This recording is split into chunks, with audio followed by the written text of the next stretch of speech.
Bonjour à tous, aujourd'hui je vous retrouve dans une nouvelle petite vidéo make-up. Donc j'avais envie de vous montrer en fait comment je fais mon teint avec l'été. Donc bien évidemment je ne me mets pas tout ça sur la tête quand je suis en vacances ou que je bronze, hein, bien sûr. Mais c'est ce que je fais le soir ou alors quand... enfin le soir si je sors bien sûr. Et quand je travaille aussi parce que on a beau être en été, je travaille quand même. Donc c'est pour vous montrer un peu ma routine teint glowy. Donc c'est pas du tout pour vous montrer les yeux ou les sourcils parce que clairement à part le teint, là j'ai rien fait. J'ai fait sourcils, mascara et rouge à lèvres. Donc je vais vous montrer quand même rapidement ce que j'ai utilisé. Alors le sourcil, vous savez que c'est le gel Anastasia, hein, comme d'hab. Pour le mascara, en ce moment je suis sur le Fossil Superstar de chez L'Oréal. Donc vous avez la première couche blanche et après la couche classique noire. Et enfin, il mon gel, il est là. Et sur la bouche, alors j'en ai pas mis beaucoup, mais j'ai le Revlon Super Lustrous en teinte 120 Apricot Fantasy. Donc c'est un pêche abricot, mais qui est hyper, je sais pas comment on peut dire ça, glacé, assez irisé. Et autre chose aussi, avant de vous montrer comment je fais mon teint, j'ai reçu une nouvelle gamme de chez Essie. Donc c'est deux, j'allais dire rouge à lèvres, deux vernis qui sortent là. C'est un petit peu différent de d'habitude, c'est pas simplement un vernis, donc une couleur de vernis. Là je l'ai aujourd'hui sur les ongles. Alors en fait, pourquoi je voulais vous en parler? Donc ça s'appelle Treat Love and Color. Donc la différence avec les vernis classiques, c'est que ces vernis-là ont plutôt un but correcteur. C'est-à-dire, si vous avez des ongles cassants, vous avez des petites irrégularités, vous savez, avec je sais pas comment dire ça. Je sais qu'il y a des gens qui ont des traits un peu sur les ongles, enfin voilà, vraiment des petits défauts sur les ongles. Le but, c'est pas d'avoir des couleurs très puissantes. Là, on a un rose pâle et ici, c'est un rose pêche clair. Elles sont pas totalement opaques, elles sont très légères. Donc même si vous faites 2-3 couches, c'est très léger. En fait, ce vernis est infusé au collagène et à l'extrait de camélia, donc ça a vraiment pour but de renforcer vos ongles. Donc ça fait vraiment traitement, c'est pour ça que ça s'appelle Treat Love and Color. Et également pour le côté esthétique, pour camoufler les défauts, vous avez en fait, je sais pas comment dire ça, c'est bien, des pigments optiques. Donc les pigments optiques, qu'est-ce que c'est? C'est pas vraiment des irisés, mais en fait la couleur elle est un petit peu, je sais pas comment dire ça, un petit peu métallisée. Je pense que vous voyez l'effet que ça fait hein, quand il y a des reflets. Et du coup effectivement, visuellement, si vous avez des défauts sur les ongles, ça les corrige hein, tout simplement, ça renvoie la lumière. Donc les teintes sont très sympas, je suis pas très vernis l'été, c'est pour ça que j'ai apprécié ça. Tout simplement pourquoi? Parce que j'adore le jaune, le corail pétant, etc. Et que quand j'en mets sur les ongles, déjà je n'aime pas du tout faire ça tous les jours. Et donc la couleur de mon vernis ne va pas forcément le lendemain avec mes fringues. Donc c'est vrai que je préfère appliquer des vernis qui sont assez neutres. Et comme ça, j'ai pas besoin de le faire tous les jours ou tous les 2 jours au niveau de la manucure. Donc je vous propose un petit concours sur Instagram pour les tester. Donc vous remportez ces 2 vernis de chez Essie. Donc c'est bon, c'est parti. Maintenant, on va passer à la routine teint. Bon, déjà, je vais commencer par hydrater ma peau. Je vais déjà passer la lotion micellaire comme tous les matins. Donc là, j'ai pris la Skin Active de Garnier à l'aloe vera. Je l'aime bien en ce moment. Je la trouve hyper fraîche et elle n'est pas grasse. Du coup, pour le make-up, c'est plutôt cool.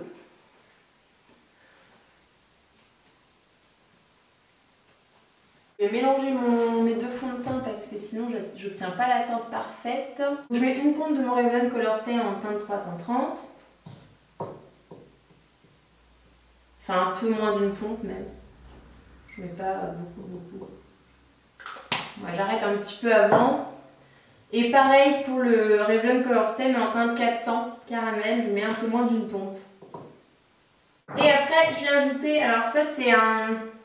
J'ai reçu un lot en fait sur Octoly de la marque BK, donc je vous avais parlé de la marque BK déjà par rapport à leur highlighter que j'avais acheté. C'est une marque que j'aime énormément, alors que je viens de découvrir hein, il y a vraiment quelques semaines, mais c'est une marque que j'aime énormément pour tout ce qui est highlighter. Je la trouve vraiment dingue. Donc ils m'ont envoyé 3 produits, donc le fameux highlighter de chez BK, j'ai aussi reçu l'embellisseur scintillant liquide, donc en fait c'est un highlighter, donc c'est très fluide, vous pouvez très bien l'appliquer au doigt sur les zones que vous souhaitez illuminer.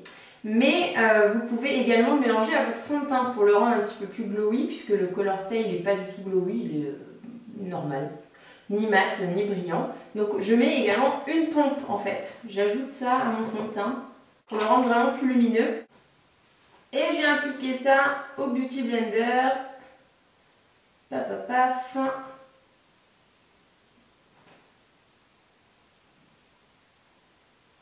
Mais pas trop mal un niveau teinte. J'arrive à peu près à avoir la bonne.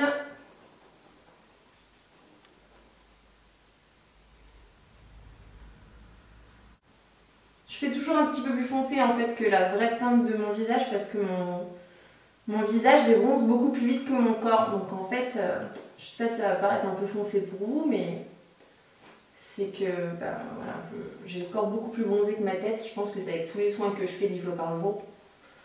Puis aussi parce que ma tête bronze moins. Après j'ai appliqué mon correcteur, donc c'est celui de chez NARS que je vous avais déjà montré.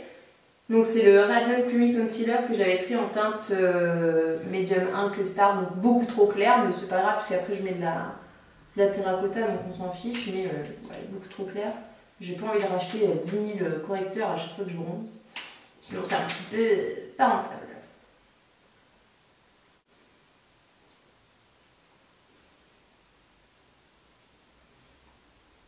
Donc comme je vous ai dit, ce correcteur là il est vraiment bien, hein.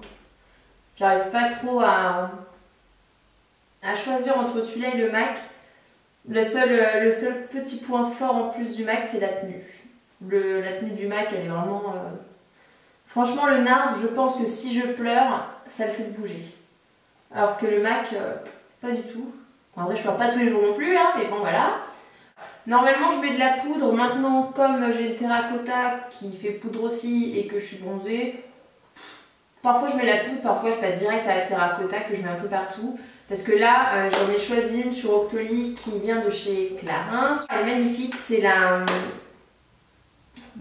poudre soleil et blush, édition limitée. Et donc ce que j'aime bien, c'est qu'il y a 3 teintes en fait de bronzer dedans. Vous avez 3 teintes de bronzer et un blush qui est hyper corail, hyper pêche. Enfin, c'est très orangé.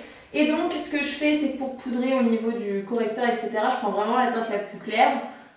Et puis derrière, je prends la plus foncée pour faire un petit peu de contouring entre guillemets, parce que je ne m'amuse pas à faire du contouring tous les matins. Alors, elle sent hyper bon cette terracotta, je suis trop fan.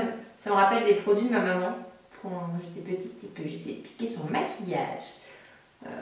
Ça sent, je sais pas, ça a une odeur en fait particulière.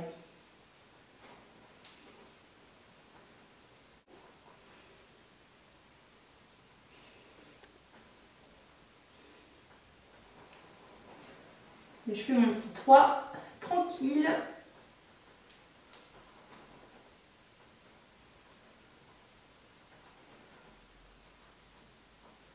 Je passe pas 4 ans parce que comme je vous ai dit, c'est vraiment ce que je me fais à peu près tous les jours. Hein. À part si je suis en vacances et que je vais bronzer, mais pour aller bosser, clairement, c'est ce que je fais. Et je descends un petit peu dans le cou. Ça, on n'a pas de démarcation, parce que bon, le bronzage, c'est dur de trouver quand même une teinte de make-up qui est exactement pareille que votre teinte de bronzage, c'est un peu compliqué. Donc je préfère descendre un peu avec la terracotta, comme ça on est sûr au moins. Il n'y a pas de déception et franchement je la trouve géniale. Enfin, toute la journée je vois le petit 3 que j'ai fait, alors discret, hein, mais voilà, ça tient vraiment toute la journée, c'est vraiment bien. Au niveau du blush, je vais prendre celui de la palette Maybelline, celui qui est le plus pêche, parce que je l'adore. Je suis hyper fan de ce blush. Il ne faut pas appuyer trop parce qu'il est hyper pigmenté. Alors j'aurais pu aussi mettre le blush de la palette Clarins. Ces derniers jours, c'est ce que j'ai fait, j'ai mis celui-là, donc du coup là j'avais envie de changer. Mais celui qui est très orangé de la palette, il est très beau. Par contre, il n'y a pas de brillant, donc c'est vrai que j'aurais pu le mettre en fait, parce que je vais mettre beaucoup de brillant en plus à côté. Mais bon, c'est pas grave. Alors, la petite chose que je vais donc vous montrer par rapport au premier produit BK que je vous ai présenté, ce sont les deux autres. Pour être sympa, je vais un peu faire le cobaye, j'ai déjà testé, hein, mais pour mon make-up d'aujourd'hui, je vais vous montrer un côté où je fais le highlighter donc avec la poudre scintillante compacte teinte C-Pop et un côté avec le poudre scintillante compacte mais en crème, couleur opale. Donc un petit peu différent. La teinte est légèrement moins cuivrée, moins dorée, mais je pense que ça va le faire quand même. Donc le highlighter Cipop, je vais l'appliquer avec un des pinceaux Zoeva. Alors je sais plus comment. C'est le 127 qui est vraiment fait exprès. Donc j'en prends un petit peu. Il est tellement magnifique ce highlighter, c'est une folie. Je vais le mettre là. Je vais essayer de vous montrer en même temps quand même. Le but c'est que vous le voyez.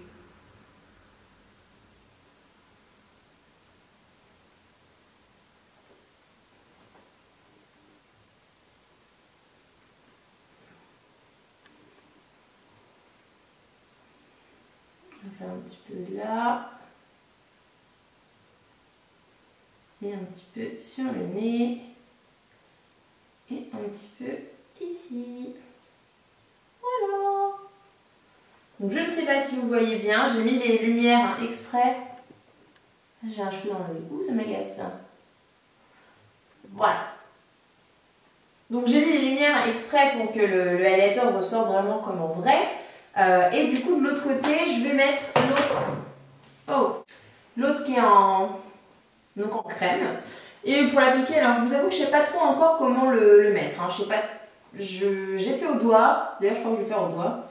J'ai fait au doigt, j'ai tenté au Beauty Blender et j'ai tenté aussi au Face Shape qui est censé faire le contouring de mon kit Zoeva. J'arrive pas trop à me décider. Je vais retenter avec le. Parce que je fais pas trop de contouring. Donc... Ah, il est puissant quand même celui-là. Hein. En crème, il est hyper pimenté quand même aussi. Hein. Mais il est plus clair. Hein. Il est plus clair. Donc c'est vrai qu'avec le bronzage, je préfère l'autre. Je pense qu'il est plus adapté. Mais par contre, en termes de rendu, je me demande s'il n'est pas plus intense en fait. C'est peut-être un peu plus intense. Hein. Franchement, c'est possible. C'est fort possible. Donc, c'est vrai que là, je me rends plus compte avec les flashs.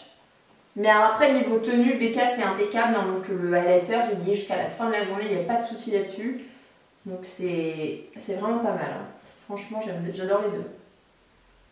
Puis au doigt, c'est sympa à travailler. Je pense que c'est au doigt que je préfère. Mais là, j'avais envie de faire un peu plus pro. Bah voilà. Il n'est pas trop mal là. J'espère que ça va faire pareil de deux côtés du coup. Parce que moi je sors après. Faut pas que j'ai l'air d'une Google.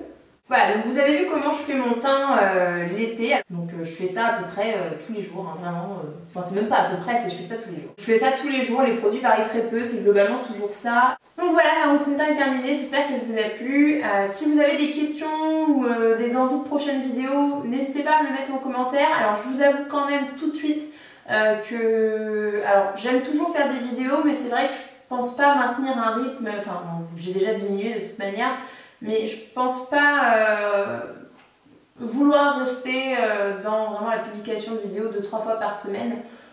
Après je pense que ce sera plus un plaisir si je fais ça en permanence de mon temps libre, donc c'est vrai que je pense vraiment que ce sera plus focalisé sur mon compte Instagram dans le futur.